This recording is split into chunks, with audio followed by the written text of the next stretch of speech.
the nature of what exactly happened to the Muslim Brotherhood is extremely important, because we have to recognize that this political party was significantly moderate, in which they were legitimately elected as a ruling party through a legitimate and free and fair election, in which they did garner massive public support. But here's where the problem kicks in. The military kicks out the Muslim Brotherhood because firstly, they assume that they are a radicalized Muslim party that's getting radical day by day, even though they are not. But secondly, it's unjustified for the military to do so because they kick out the Muslim Brotherhood without the consent of the popular consensus. That's extremely bad. It's also very problematic when interim military leaders like Abdel Fattah al-Sisi recently won elections by a very big margin. We tell that the world already fear his rule in the future because he's a former military leader.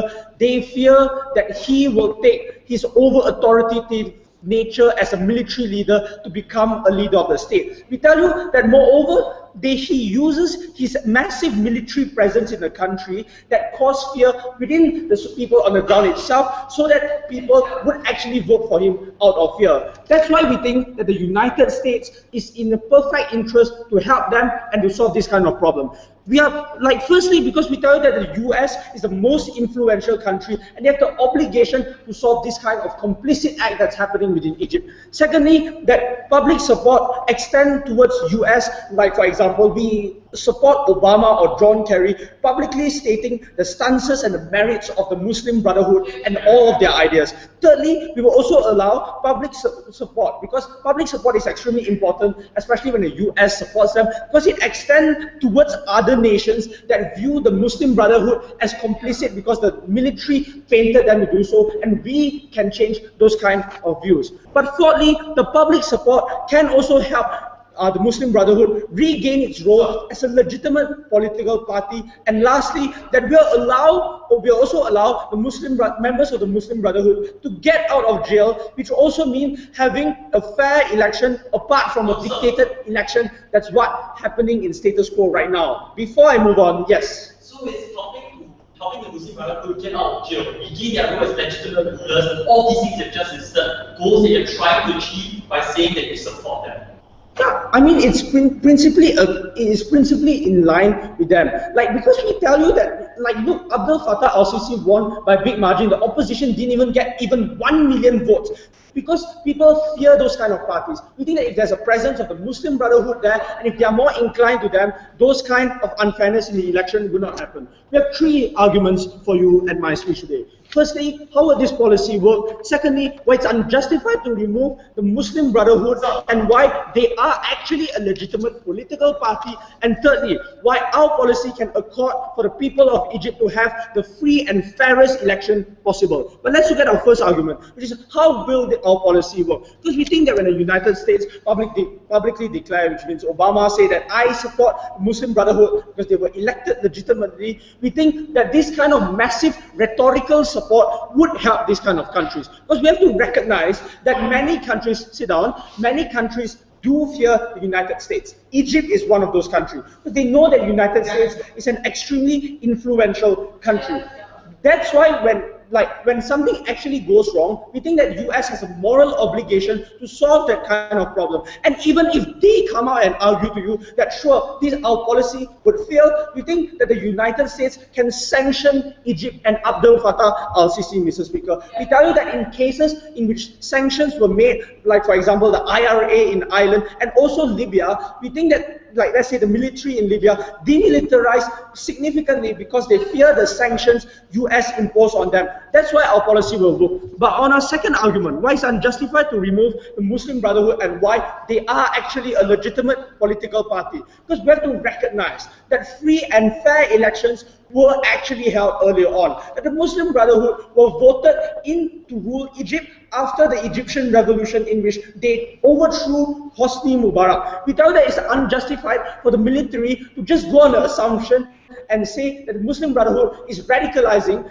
and without the public consensus, we think it's extremely illegitimate for the military to just kick out the Muslim Brotherhood like that. Moreover, we think that the views of the Muslim Brotherhood as a party is also extremely important. Because let's be clear, that Muslim Brotherhood, regardless of their name, they are a moderate party. They are not the kind of radicalized party that the military always paints to the society. That's why we tell you, we give you an example of how the Muslim Brotherhood actually remove discriminatory Islamic law. This proves that they are not radicalizing. Instead, they are becoming more and more moderate. This proves that they are not complicit in their act. That's why we think that it's unjustified to remove a political party which is legitimately there. We think it's unjustified to remove a political party when it's elected by public consensus, and even when it's not complicit, it's extremely unjustified. On to my third argument, where it accords for people of Egypt to have the free and fairest election possible. Because let's understand status quo,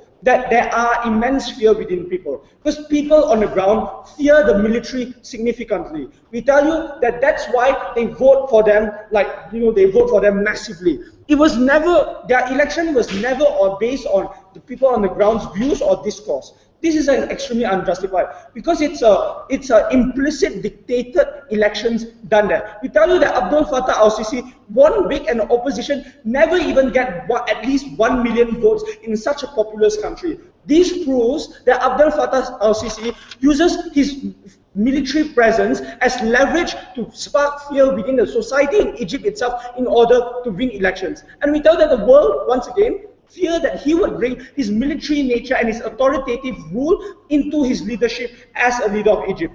But moreover, we tell that why free and fair elections needs to be held, because this is also in the interest of the US, because people should never ever fear what they tick on the ballot boxes. And we tell you that moreover, this is always on this policy is also on the interest of the people on the ground, because we tell that people currently never condone to the complicit act in which the military does. But the thing here is, the people on the ground are not garnering the kind of support that they should get. That's why we think that when the US publicly support them, at least they have a backup plan so that they are supported to not condone the complicit act that is done by the military of Egypt. Mr. Speaker, we tell you that this is an extremely important issue because it affects not only the people on the ground, it affects whole of society, especially when it comes to complicit elections. For all those reasons, go with side government.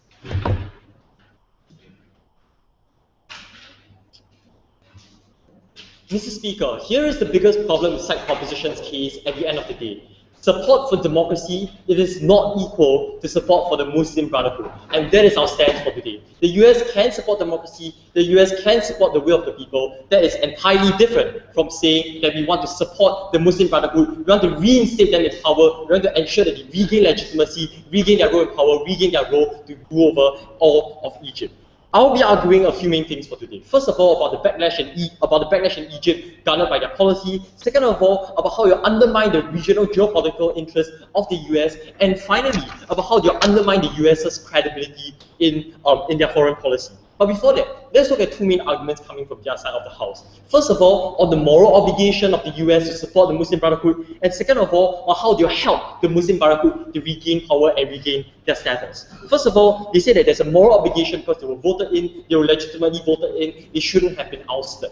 First of all, we say, yes, they might have been voted in, but that does not mean that they were entirely legitimate rulers or entirely brilliant, as their side would like to say, right? They were very cronyistic, right? They were appointing their own members into parliament. They were at important positions, key positions within the cabinet. They were trying to, Morsi was trying to consolidate his position by putting all his Muslim Brotherhood supporters in positions of power around him, instead of trying to be as inclusive as possible, recognizing the many different factions within society. Second of all, it is not true to say that there's widespread public support for the Muslim Brotherhood still, especially because of these undemocratic policies, especially because of the failure of Morsi to revive the Egyptian economy. There were massive protests against his rule, which wanted to oust him, who were very unhappy with him. That's the reason why Al-Sisi even managed to gain power in the first place, right? Second of all, we say that even if they were voted in legitimately, and we say yes, they might have been voted in, right? That does not mean that they continue to have the mandate of the people now, that they continue to have the mandate of people within the status quo. And even if they do, that is not the same. It is a very different thing for the US to say we support democracy and whoever might be elected in free and fair elections, as opposed to saying we support the Muslim Brotherhood simply because of one election conducted in the past, especially in light of the track record after the Muslim Brotherhood was voted in. They might not be that legitimate anymore. Second of all, they talked about how they are going to help the Muslim Brotherhood regain power. First of all, by talking about the rhetorical strength of the US, right? No, the US is in fact losing a lot of credibility in the international stage. It is unable to convince people even that it's standing up to things such as the red line in Syria. If it's very hard for it to maintain that sort of credibility, we don't think that the rhetoric of the US is going to be that strong. We also don't think that the US, which a lot of Egyptians are quite suspicious of because they're very nationalistic in nature, would naturally be someone that the Egyptians want to believe or trust so easily, right? Which I'll be further explaining in my argument about the backlash. And finally, we also don't think that the Muslim Brotherhood will be very easy bedfellows or allies with the United States, right? It is not going to be very simple for the Muslim Brotherhood to easily endorse or accept whatever support the US is giving them. It is going to be a very cautious kind of approach. It is not going to be easy for the US to work well or cooperate with the Muslim Brotherhood. They said then that they're going to back this up by sanctions. No, thank you. First of all, we don't think that it's going to be easy to sanction a long-time military ally such as Egypt, especially because there's probably going to be, for the moment, a lot of strong opposition for such sanctions back home, right? Second of all, there's going to be massive opposition from Egypt's allies within the Middle East, right? Saudi Arabia and its proxies recently pledged to give $12 billion in aid to Egypt to help revive its economy. How is the US going to convince all these allies in the region that wants to actually take such action against Egypt, against the current government? We don't see how that's going to be done. Yes, sir. Sir, if you assume that election was legitimate, don't you think that if they want to kick out the Muslim Brotherhood, if you deem them not legitimate, they could have waited for the next election in the first place? Yeah, so we think that the US can say we want free and fair elections and we support whoever wins those elections. We do not necessarily need to continue supporting the Muslim Brotherhood or commit to supporting the Muslim Brotherhood and ensuring that they regain power, which is what your side's stance is. We do not think that they necessarily need to regain power.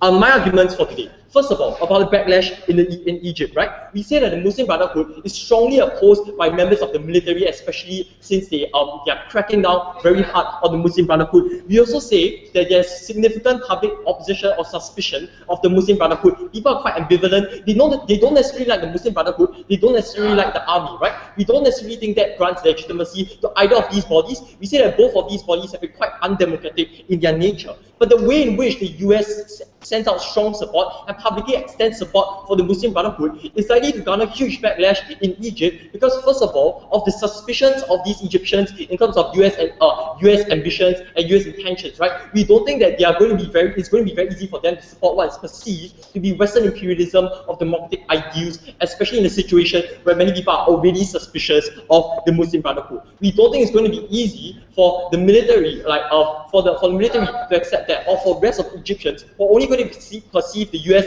as trying to meddle further in their affairs and directly trying to undermine their power, right? This is only going to undermine the ability of the US to try to garner any form of meaningful support, to try to negotiate or talk with the generals, with Al-Sisi, with the army, or gain any legitimacy on the ground with Egyptians if it is trying to gain any support for implementing any policies that you want on your side of the house. Second of all, we also say it's going to undermine the regional geopolitical interests of the United States. Because first of all, Egypt is a crucial military ally and has been a long-standing ally of the United States, right? But more importantly, the Muslim Brotherhood is associated with many other Islamist organizations which might be more extremist than it, like organizations such as Hamas, right? Its allies in the region, like from Saudi Arabia to Israel, are simply not going to condone this very easily. They're not going to take this support for the Muslim Brotherhood very lightly, right? This is only going to undermine whatever remaining credibility and support that Obama or the US has within the Middle East for any of their ambitions, for any of the things they are trying to do, right? It's only going to weaken any support that they currently have and weaken the foothold that they currently still have in the Middle East. It undermines the ability to stay relevant within the situation, try to change the situation, or achieve democracy,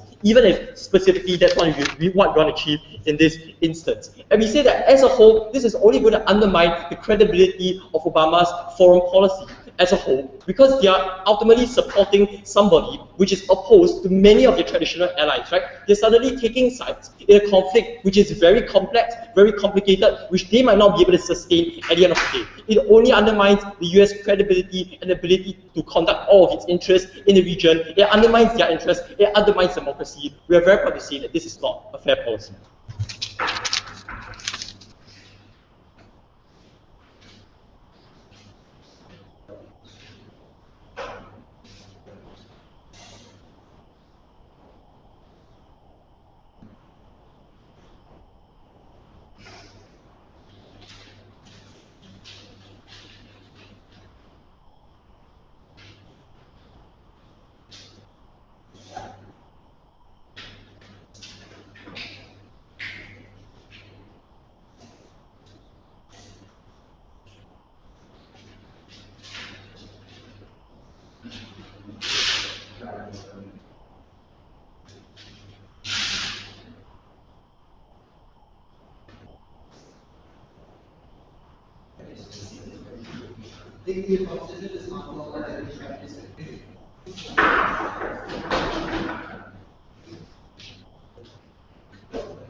Okay.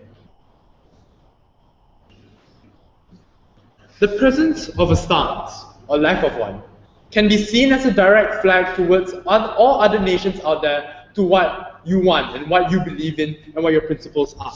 When there's a lack of retort coming from the US, when a military coup happens, when people and the military itself take guns and point towards the leader's head and say, if you don't get out of office right now, we are going to kill you and we are going to jail you, we think that lack of retort implies a legitimization of those values. And we think we need to take a stance towards that and we need to show the other nations out there that no, the US doesn't allow this form of implicit legitimization of those ideas. There are two things I'll talk to you about today. One, how this sets a harmful precedence to Egypt in two levels, when voting systems and how they want to progress out of that too. But also when jailing moderate opposition parties itself, how there won't be a fair election in the future. But before I move into those arguments, let's look at a few major contentions in this debate. Okay, look, the first idea was Morsi biased or not. We think that, one, Morsi was never biased in the first place. We gave you multiple grounding examples to this. He invited opposition leaders and opposition parties themselves to create the constitution with him. He repealed populist policies that were discriminatory against non-Muslims in itself. We think that this already shows that Morsi was never biased. But even if he was biased, we think that he was a lot more moderate compared to the military leaders right now, who have ultimate control over Egypt in itself. And even so, Morsi could have been voted out compared to right now, where the military has complete control over them and constantly pointing guns and instilling fear into the populace right now. Secondly, on the idea of credibility, okay, we totally understand that they might think that Muslim Brotherhood was not credible. But the thing is, their stance in the first place was, oh, we're going to support democracy. But then again, they're not supporting the democracy, which is a lot more fair than compared to the recent democracy, by the way, or how the Muslim Brotherhood was even voted in. where 63% of the population said that, yes, we wanted a Muslim Brotherhood, that even though there was opposition, a majority of them still wanted that in. And this was done without any form of oppression, without any form of coercion. And we think that this shows that you are actively going against and telling the people out there on the ground that no, your democracy doesn't really matter. You can just come into the government if you feel like you want to take over, use the military and take over that government. We think that this is harmful. We think that we need to show there is some form of rhetoric, and we need to give them a stance so that the US can tell them and show towards the public themselves that, hey, maybe this was wrong, maybe we should try to change it, or at least get them out of jail so we can have a fairer election. But lastly, on this idea of Western imperialization, right?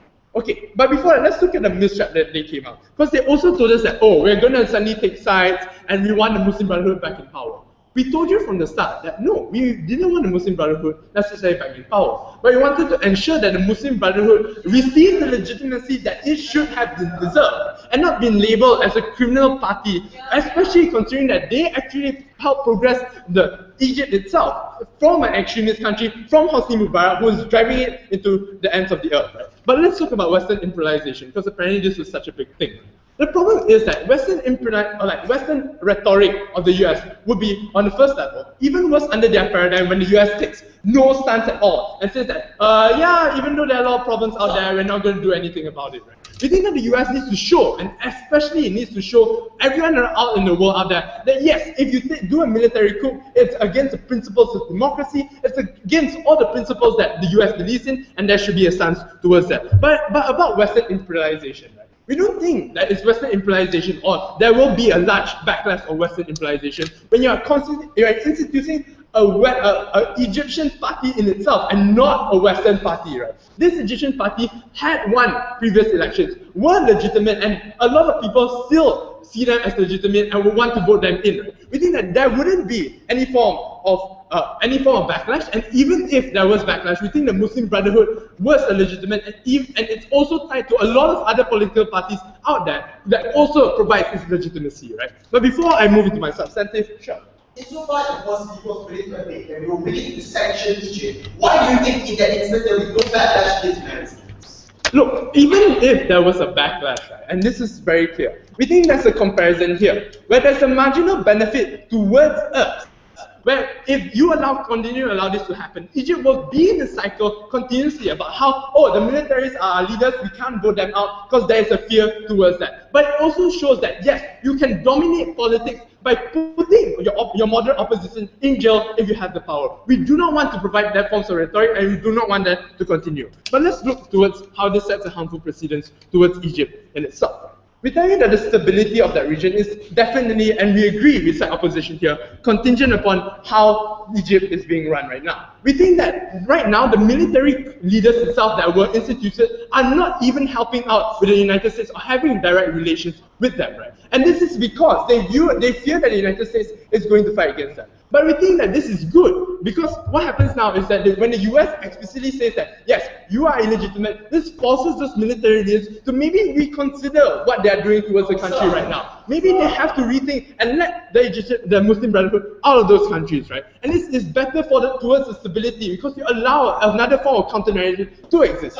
It's more fair, because less likely that the military has full control over that. Have a seat.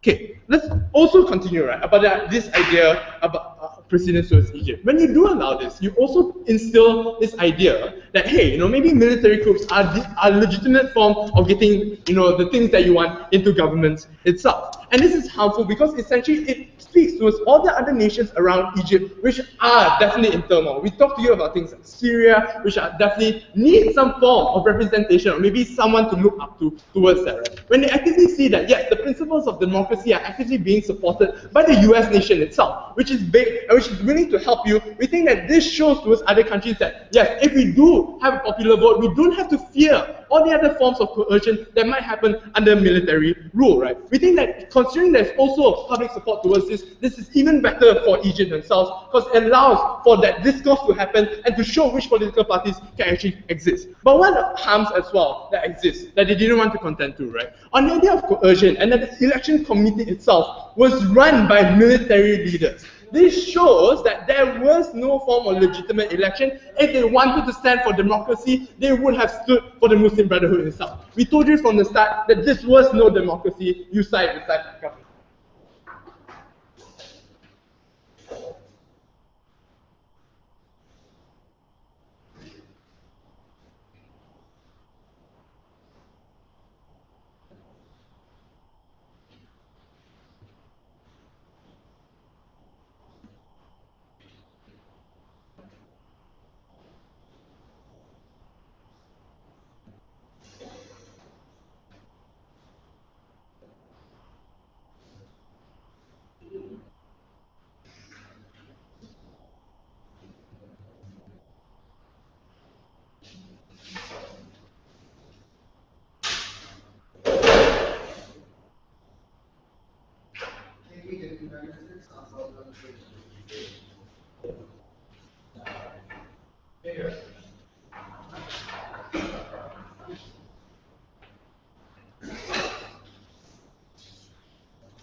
The problem with government was that they were never clear about what my first speaker stood for and what we stood for on our bench. Not supporting the military does not equate to supporting the Muslim Brotherhood. Just because both were undemocratic and one seems to be more undemocratic than another doesn't mean we de facto support that which is less undemocratic.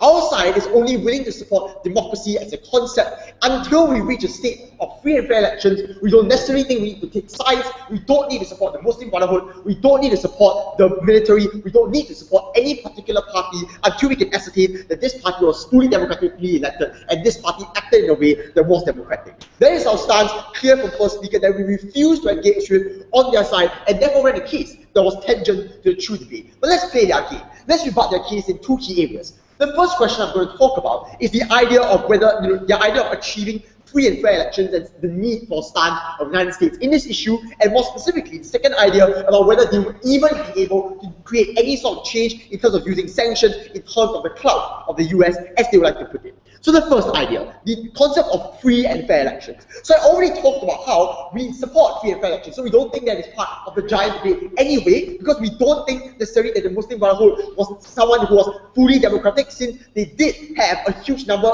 they did put many of their supporters in the key positions rather than to have them democratically elected, and we argue that the military might not be fully democratic either. So we don't think in this instance we need to take sides, well, thank you sir, on any of the issue. But we argue that supporting either of the two parties is overcommitment. Something my first speaker talked about that they refused to rebut to, right? The idea that it's unrealistic to expect this party to continue staying democratic, and in the point where it is difficult, especially because it is a region that's so volatile, at a point in which it's so difficult to ascertain that this party will continue backing you, this party will be able to, thank you sir, to maintain relations in a diplomatic and democratic fashion. We argue that supporting either of the parties is arguably overcommitment. I'm going to follow later in positive matter and tell you how supporting the Muslim Brotherhood is especially bad for US domestic foreign policy, but I'm going to talk about that later on. I'll flag it out for you. The only final argument in this area is that the military used fear and is therefore undemocratic. Whether or not it's undemocratic is not the issue, right? Because we argue if they are undemocratic, then we won't support them. But let's rebut them on that ground regardless. We argue first, it was unclear whether the Muslim Brotherhood actually used, it was unclear whether the military regime actually used fear in the first place, because they didn't explicitly point guns at individuals. Well, thank you sir, they didn't use huge amounts of propaganda. We argue that it's unclear. But even if it was, let's say in the worst case scenario where it's really clear, explicitly clear that they're holding guns to the kids of individuals, they need to tell us why that would change so long as the Muslim Brotherhood is now a viable alternative. Because insofar, thank you sir, as the military is able to capture elections, you need to show us why the Muslim Brotherhood will therefore eradicate the fear and make any sort of difference on their side. Arguably, we say that the Muslim Brotherhood wasn't, thank you sir, entirely wrong in the military rather wasn't entirely wrong in assuming that the Muslim Brotherhood is radical or whatnot, even though they could have voted them out, because they capitalized on protests against Morsi in the first place. Because Morsi was unwilling or was unable to institutionalize the economic change that he promised, was unable to fully institutionalize the constitution that they were talking about outside. There were huge areas for improvement of Morsi. People wanted him out. We argue that it wasn't exactly undemocratic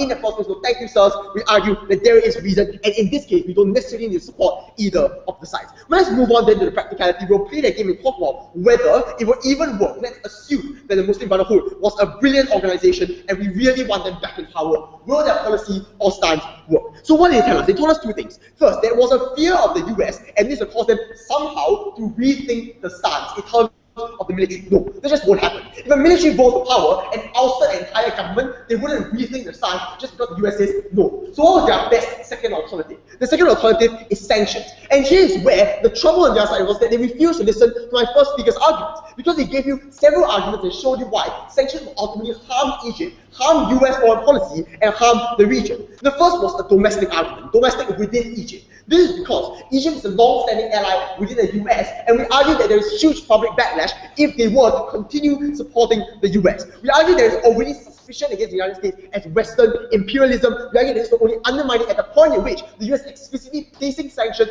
on Egypt, explicitly stating we want this party in power, we think this is the party that is legitimate. So thank you, sir. We argue there will be domestic backlash within Egypt. Second, there will be regional backlash, something they completely left untouched. The idea that there are many regional partners that do support, like Saudi Arabia, that does support Egypt, and we argue that placing sanctions on Egypt will ultimately harm the regional standing of the US and will ultimately harm the regional partnership within the area of an area already so volatile. We think worsening the situation is not one that we'll fight for. But ultimately, the last thing was that there will also be there will be a compromise on the sanctions in terms of the international sphere. Insofar as other nations won't suddenly come up and also sanction Egypt, because that is just not what they're going to do, like France or Europe. They have alternatives to turn to in terms of economic support. So ultimately, even if they were to sanction it, even if the sanctions were so effective, it wouldn't be effective on the side of Egypt at a point in which they have other alternatives to turn to in terms of food, in terms of needs. So we argue the sanctions wouldn't work even if we wanted the Muslim Brotherhood in power. But let me move on to a positive matter and show you exactly how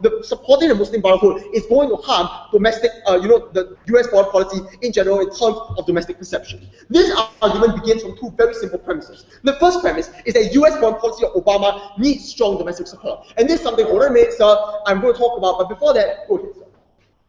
Okay, so if the US doesn't say anything about the problems with the army itself, and doesn't take an alternative stance, you're basically not doing anything. Thank you, sir. Yes, we can say that army is bad if we can prove that it was entirely undemocratic. We don't think that's not a stance that we can take on our side. We think that is perfectly fine. Moving on. So the first premise is that US foreign policy needs domestic support, especially because it needs to pass through Congress, it needs to pass through the Senate, and second, that there needs to be a strong backing within its democracy. That is the first premise. The second premise of this argument is that Obama is at currently a very precarious stage in terms of his foreign policy standing, especially after the situation in Ukraine, especially after the Syrian red line, where he didn't act. There is a decreasing credibility for Obama behind his foreign policy. What does it ultimately mean? It ultimately means that he needs this domestic support in terms of Egypt or in terms of the Middle East. They'll ultimately be undermined if we support it. 4 reasons why. One, the Republicans will capitalize on anything. They see the Muslim Brotherhood being recognized as a terrorist organization, they'll capture that, and that will ultimately harm domestic support. Second, public uncertainty in terms of Muslim Brotherhood because of its undemocratic allocations of supporters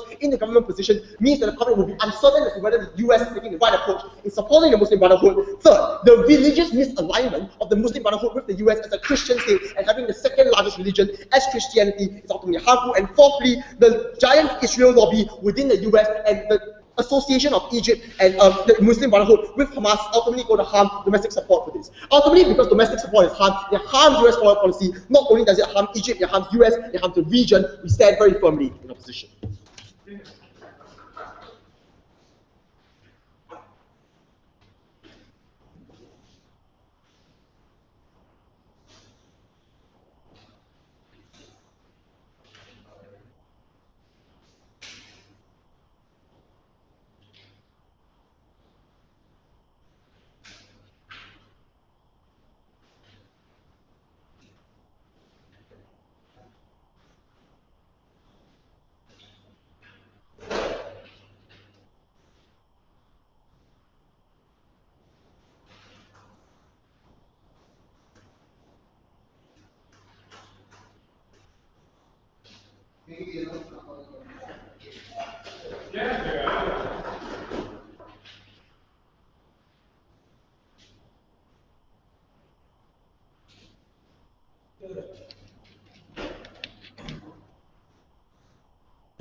post-revolution, the moment Hosni Mubarak was overthrown, people on the ground were able to vote for the party that they wanted to rule. People on the ground were able to reach consensus and actually decide what party they wanted in power, which proves that Muslim Brotherhood was once able to prove the merits towards the people on the ground, and the merits actually proven when they were able to de-radicalize Egypt as a whole post-Hosni Mubarak's extreme and radical policies that he implemented towards the people and the suppression that he had towards the people were able to move and stray away from those situations. Two issues to the debate. Number one, the reaction of the people towards our policy, but number two, the Muslim Brotherhoods and the actual merits that they have and why it is way better than the unfair democratic system that they have in this scenario. Number one, the reaction of the people. They argue that number one, the backlash came from towards the US and is extremely harmful. Number one, we think it's a huge logical leap to assume that the moment US takes a stance that is necessarily right for them to, and to support democratic system, anyone will ever backlash. Number two, we also tell you that it won't happen because when it comes to the corrupted election system, US has always been against anything that is corrupted and is unfairly democratic, which means to say that the US will necessarily just taking a stance on the betterment of Egyptians. We don't think people will react towards it. Thirdly, how is credibility better under our side? Because number one, we tell you when the US refused to take a stance when it came to the Somalia war, what happened is Somalia became a war-torn country. That means the extreme shame came towards the United States when they refused to take a stand and refused to help Somalia when it came to a corrupted system that existed within Somalia. But number two, we also think that the US uses credibility under their side because you allow for non-democratic states to hide under the blanket of false democracy. That's when all the democratic states that are allies of the United States will react towards the United States, because the United States being the biggest power and the biggest outreach to the people on the ground, that's when democratic states such as the France, UK, who are big allies towards the United States, loses their credibility towards them, and US refuse to extend their help towards those individuals. Before we move on, yes.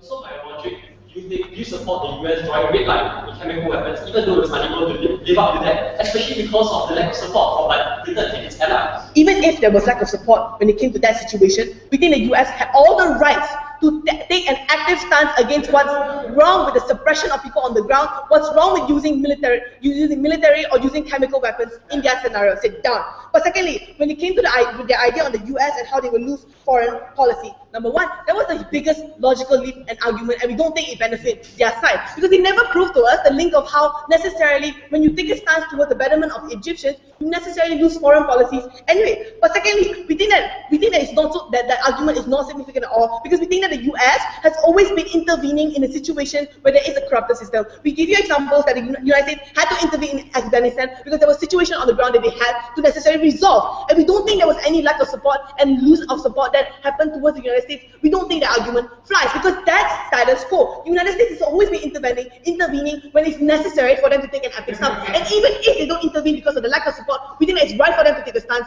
and to stick to their ideals that they follow, which is democracy, and we're perfectly fine with that. Sit down. But secondly, on the idea of regional Egyptian backlash, number one, we don't think that there was any backlash towards the Muslim Brotherhood. What actually happened on the ground was that regular lobbying for their rights was existing within that scenario. Because the Muslim Brotherhood was actually the political party, we don't think people were protesting at all. People were just actually lobbying for their rights and wanted to necessarily have the legitimate discourse within parliament that's necessarily fine. But what was the actual backlash that happened on the ground? Because here's the actual backlash. It was when there was anti-military protests, because people on the ground knew that there was an illegitimate overthrow by the military to deem the Muslim Brotherhood as something illegitimate party. But then after that, when Abdel Fattah got voted, that's when people had to stop protesting because of the fear of the military and the fear of the power of Abdel Fattah towards the people on the ground when he used the military power to necessarily force the votes, and we don't think that's a legitimate democracy. Before I move on, yes. Why is it that even if we support and take a stance against the military regime, overthrow the military regime, that doesn't mean that we need to support Muslim Brotherhood, even though we have that? Because your side allows for the Muslim Brotherhood to be in jail. If you don't support them, they will always be in jail. They'll never come out. They'll never be a political party anymore. But secondly, on the second issue, on the Muslim Brotherhood and the exact merits, 4 levels. Number one, we think that the military had always had hatred to them, and it was always explicit in their hatred towards them. They've always deemed that as something radical, and they tried to propagate it within the people on the ground, even though it was not true, and nobody bought into the idea. But secondly, we also think that you put upon power of of the put upon power of the military was necessarily illegitimate, because after the overthrow of Hosni Mubarak, we think that it was legitimate for the Muslim Brotherhood to take over, and people who were on the ground were necessarily condoning Muslim Brotherhood anyways. But thirdly, on the idea of economic reform, we don't think there was any antagonization towards the military Muslim Brotherhood when it came to being unable to stabilize the economy. Why so? Because there was a legitimate discourse within parliament when it came to changing the policies on the ground. We think that those situations are very important. But what's happening on their side is that Adam Hatta promised a lot of economic reforms that can happen on the ground. But what's wrong with the promises? Those promises were not on the mutual consensus. It was Abdel Hatta forcing upon policies that he thinks is best for the country. We don't want that kind of democracy to be ongoing within the scenario of Egypt. But thirdly, we also think that you move Egypt towards we also think that Egypt is very legitimate when they were able to move away with the radicalization of Hosni Mubarak right after. Now, we gave you two examples. Number one, they were willing to remove a lot of radical Islamic laws that came within the grounds of Egypt. But number two, they were able to call in opposition when it came to mutual consensus to what's best for Egypt. Even if they couldn't reform the economic system, we think that people on the ground were still making discourse about what's best for that country. We don't think discourse is happening on the their side when everything is being forced upon those people on the ground. You have to accept the policy because Abdel Fattah is the one ruling the world. But secondly, how will our policy work? Because they keep questioning it. Number one, we think when it came to the instance of Libya, they had to demilitarize, even though there was no actual sanction that happened. The reason why they had to demilitarize, because US was able to garner support and US was able to instill a huge amount of fear when it came to being able to sanction. But secondly, why we don't think sanction will anyways happen? Because we think that the US have an extreme outreach when it comes to people and their allies, which means to say that we will concede that the Western democratic states and their allies of the US will necessarily support this stance when it comes to corrupted systems and corrupted democratic systems, where we think that those allies will necessarily inspire fear within the within the military coup and inspire fear within Abdel Hatta to allow Muslim Brotherhood to get out of jail and allow for them to be an active, legitimate political party within on the ground. But thirdly, we also think that the US publicly declaring the merits of Muslim Brotherhood acts as a check and balance. And that check and balance is very important because it counters the narrative that the military has spread upon the people about what the Muslim Brotherhood is, even though people know that it's not true. But fourthly, we think that it's extremely important for us to recognize the balance between both sides. That kind of house consistently keep the Muslim Brotherhood in jail for no legitimate reason. Our side accords to them in the best of way. When we allow them to have support, we allow them to not live in fear and allow them to lobby back for the rights that they necessarily deserve. For all these reasons, I am extremely proud to propose.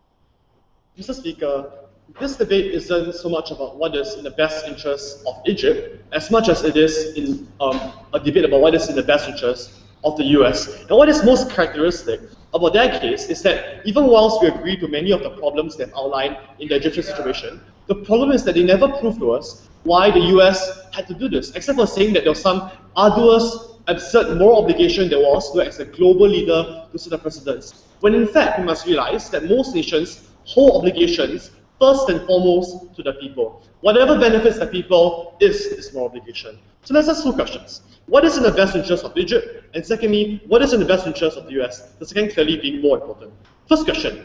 They first tried to use past elections to legitimize the Brotherhood, right? We gave you many reasons why in that election, given the fact that the Brotherhood was the biggest party after the anarchy of the revolution, it was obvious people would vote for them. We give you several reasons.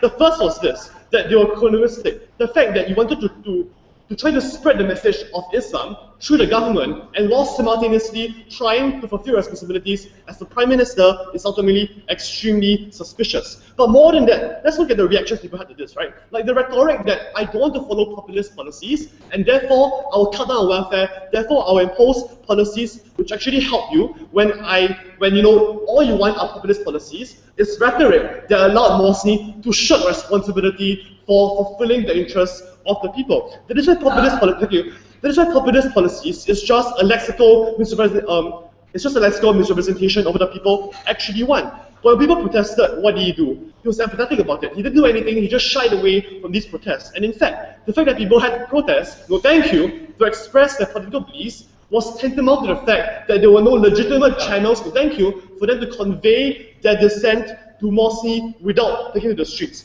That is why it is on these three reasons we think Morsi, as a person, was unable to fulfill the interests of the people under the guise of populist policies and how they were unbeneficial.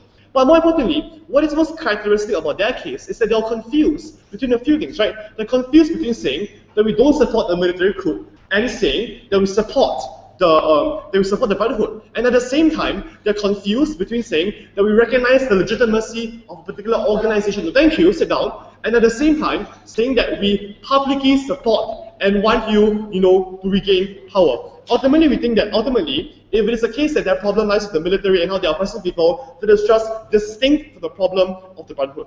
Then they said, Tim said further that ultimately what that policy does is that this destabilizes democracy. And here's my extension, right? The fact is that Egyptians, they are strongly nationalistic. History tells us that the US's participation in the Middle East has caused more harm than good, especially since Egyptians don't want their democracy to operate under the guise of Western imperialism rather than as compared to, for instance, a truly genuine Egyptian democracy. What that does is that this disenchants people, no thank you, sit down, from the legitimacy of democracy.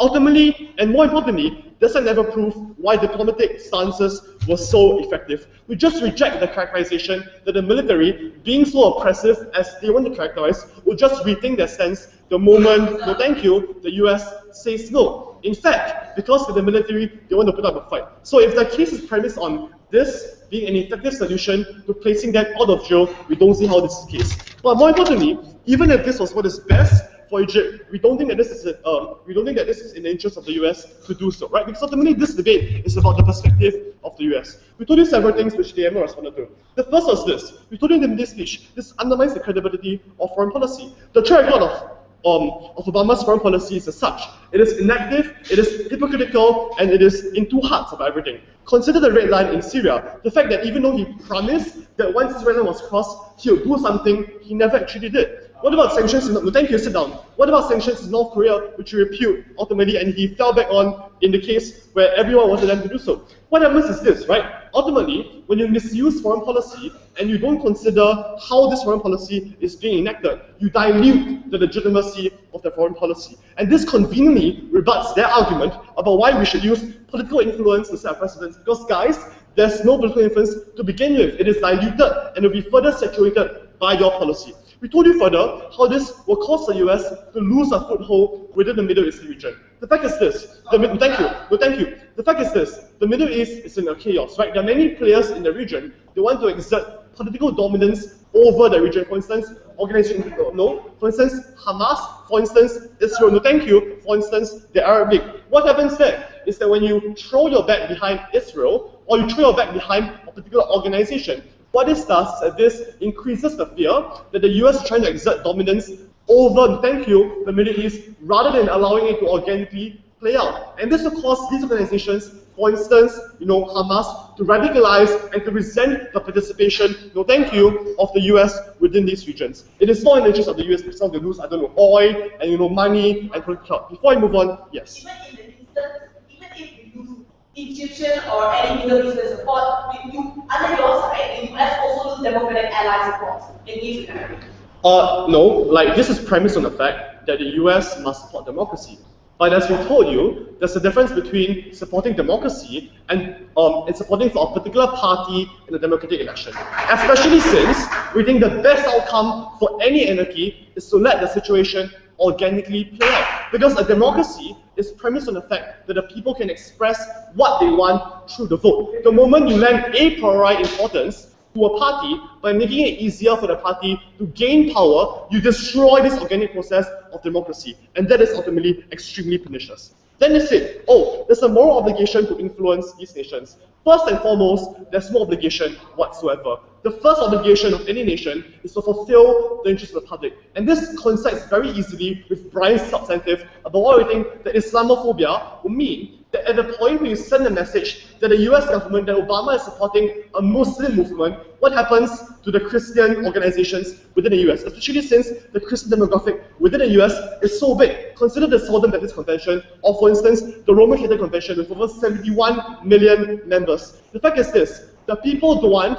Obama to be seen as a government that supports Muslim members, that support the Muslim movement in the Middle Eastern region, especially since they are so suspicious of the intentions of Muslims, especially since the antagonism between Muslim nations and the US as stated by George W. Bush. So because ultimately, Dessa never debated this debate from the perspective of the US, and ultimately, we don't think that this is in the best interest of Egypt, this motion must stand.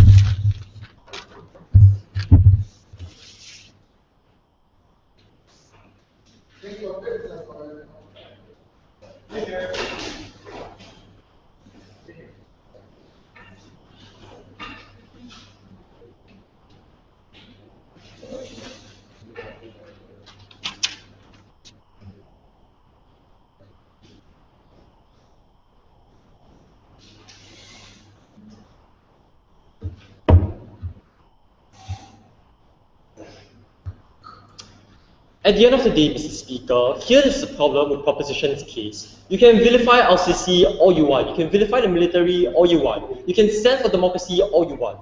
Why does that mean that we want to explicitly support the Muslim Brotherhood, extended support from the US, and will that actually make a difference? Two questions and two burdens which like Proposition set up for themselves, two questions and two burdens which they have not fulfilled in today's debate.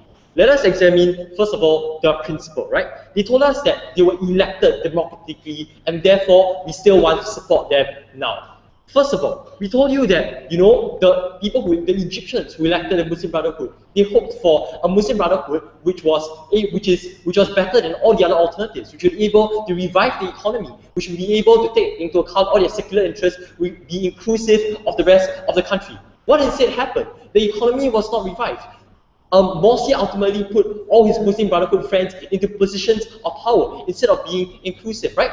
That is why there were mass protests against his rule. That was why the military could even claim any form of legitimacy in overthrowing that government in a coup, right? And insofar as the mandate of the people is what's important in terms of legitimizing a government, we take this point and we show you that they no longer necessarily have this mandate, especially since they have failed in people's expectations, and many Egyptians are at best ambivalent. Even if we say that they might still win elections, win current elections, it is one thing to say that we support or we recognize any legitimate winner of an election, and we explicitly support the Muslim Brotherhood while they are still in jail, while there has been a change in the context and the situation that's been happening, right? And that's why we told you that there's a difference between supporting a winner of an election and supporting the Muslim Brotherhood as it stands within the status quo. They have conflated a bad military with supporting the Muslim Brotherhood. But second of all, the second burden, right? They didn't say we want to change things. We think that the US should do this in order to help the Muslim Brotherhood get out of jail, right? What was the problem with this? We told you first of all, this very simply will not happen, right? Saying that the military is bad and that we want to support the Muslim Brotherhood isn't going to cause the military to suddenly let these people out of jail, right? At best, what's going to happen is that the military is just going to crack down even further on these people. That's what we talked about. There is no fear of the United States that exists in a situation where the US cannot back up its threats. What then did they say? Oh, we have sanctioned Egypt, right? We can actually back up these threats. No, you can't back it up, because at the point where the other speaker concedes that we want to talk about their allies and the support of the allies, right? We say that, yeah, Israel is not going to support an organization that's linked to Hamas. Saudi Arabia is not going to support a policy when they explicitly pledged $12 billion in aid for Egypt against whatever sanctions they might want to impose, right? They are not able to pack a punch. They are only barking louder than they can ever bite, and that's why the US loses its credibility. That's why they are unable to achieve any real change, any meaningful change on their side of the house. That's why they lose credibility to the Muslim Brotherhood. They do not help, or they do not endear themselves to the military as well. Which brings me all nicely, finally, to the last area of this debate, which they didn't really deal with actually, right? About how we are, or how on their side, they are undermining the fundamental interests of the United States.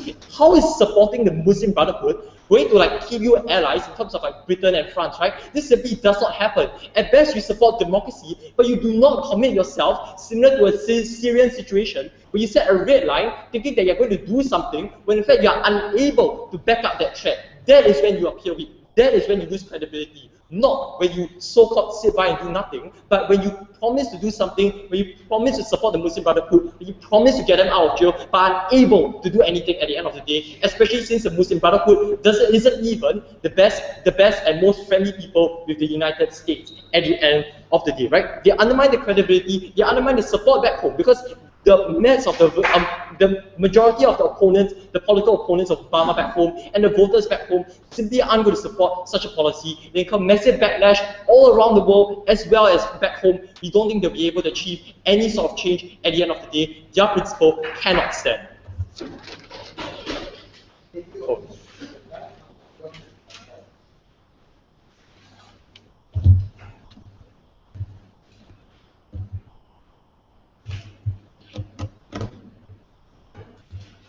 The winner of the democratic election was the Muslim Brotherhood.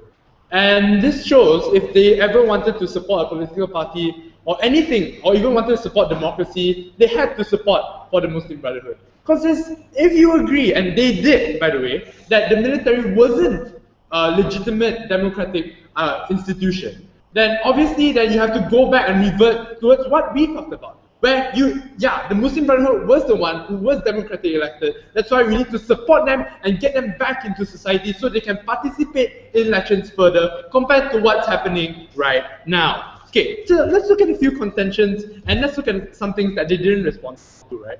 Okay, on this idea of like, oh, foreign relations and we're going to harm the idea of the US suddenly losing a lot of power. Look, we told you time and time again that it's probably more likely that the US will lose more credibility when they don't take an active stance at all, right? When they don't say that, yeah, you as a party were wrong, we're going to try and fix that, and we're going to put you back because you were democratically elected, and people still support you, right? We tell you that US will lose more credibility when they say that, yeah, the democracy is wrong, and then not do anything about it, which is their paradigm, right? They weren't going to try and change, because obviously if they agreed that democracy was wrong, they were going to try to do something about it, but they provided no alternative at all. So the lack of stance under their paradigm shows an implicit legitimization of anything that's happening in Egypt right now. And they totally didn't engage with my substantive and my opening line, saying that if you don't have any form of explicit stance, you are not having any stance at all, and this is even more harmful towards you, right? But how does the US also lose support in those regional areas? Because this is something that they also thought they took over. But they never responded to all the ideas that came out of us. We told you that there's a possibility of radicalization of the Muslim Brotherhood, considering they are now being jailed and their ideas are not being heard. But also all the allies of those Muslim Brotherhoods as well, who see that the Egyptian Muslim Brotherhood as legitimate and saw them actually being voted in and showed them that yes, if you do moderate yourself, you can become something that's legitimate. You harm all those values in itself. But you also show a standard towards all the other countries out there that yes, you can jail your opposition if you feel like, oh, you want to win the election, or you can take over the military and then use that military to go against all the democratic principles that happen, right? The US loses all credibility when they don't support the Muslim Brotherhood in getting back its power, especially since the US supports all the democratic principles and agree with side government, right? But let's talk about this internal US thing and this internal US backlash that might happen, right? Does it really matter? Because we think that this is a feasibility argument. And they never really told us what's the harm of suddenly the Republicans getting mad and wanting to take over the government, right? But they never considered to all the other ideas that happen under our paradigm. Where countries like France and countries that are democratic will look to the US now and ask, What's up? Like, why didn't you help protect these people? Why didn't you protect this party that could have been a moderate democratic institution, right? We think that the benefits under our paradigm, we showed you that the progress in Egypt, when you do this, when you reinstitute the moderate party that was moderating that whole country itself compared to a military that had no moderation. We told you that benefit, and we told you how that was better for that democracy. And if you had no form of legitimization or explicit support, that could not happen, right? But secondly, we also told you the harms that if you don't have explicit support, because there is not going to be any form of check and balance from any outside institution. Like we told you time and time again, that possibly that this military will continue having that power and not receive any form of backlash in itself, right? We told you this is extremely harmful because you force that military to maybe become more radical, because they don't even have to worry about elections anymore. And lastly, on this idea of Saudi Arabia, right? We think that Saudi Arabia was already helping Egypt when they were under the Muslim Brotherhood. Why wouldn't they help Egypt anymore when the Muslim Brotherhood comes back?